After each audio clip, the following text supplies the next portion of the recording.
ଆସିଗଲା government of Odisha school and mass education ଡିପାର୍ଟମେଣ୍ଟରୁ letter number 8651 SME dated 2/4/2026 all collector cum district magistrate ପାଖରୁ ଚିଠିଟି ଆସିଗଲା ସମସ୍ତ କଲେକ୍ଟର ମାଜିଷ୍ଟ୍ରେଟ୍ ପାଖକୁ ଯେ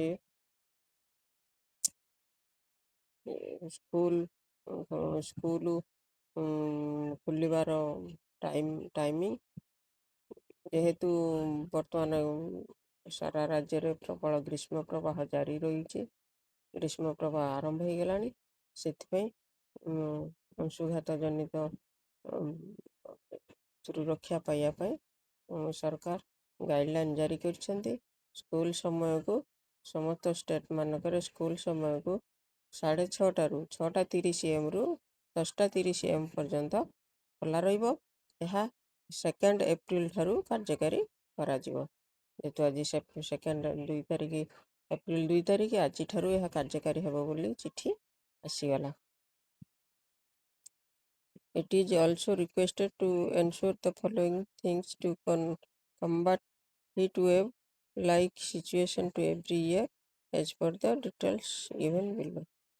ଏହା ପ୍ରତିବର୍ଷ ପରି ଏ ବର୍ଷ ମଧ୍ୟ ଯେଉଁ ଷ୍ଟାଣ୍ଡିଂ ସାର୍କୁଲାର ଥାଏ ଏପ୍ରିଲ 2 ତାରିଖ ଠାରୁ ସକାଳ ସ୍କୁଲ ହେବ ବୋଲି ଆଜିଠାରୁ ମଧ୍ୟ ସକାଳୁଆ ସ୍କୁଲ 2 ତାରିଖ ଠାରୁ ସକାଳ ସ୍କୁଲ ହେବ ବୋଲିକି ସ୍କୁଲ ଆଣ୍ଡ ମାସ୍ ଏଜୁକେସନ୍ ଡିପାର୍ଟମେଣ୍ଟରୁ ଚିଠିଟି ଆସିଗଲା।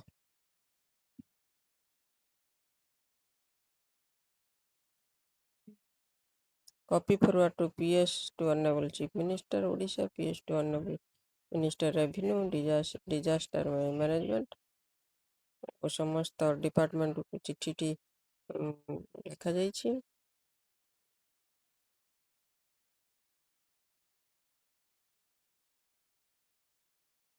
ଏ ଚିଠିଟି ସମସ୍ତ ଶିକ୍ଷୟିତ୍ରୀ ମାନେ ଚିଠିଟାକୁ ଦେଖିବେ।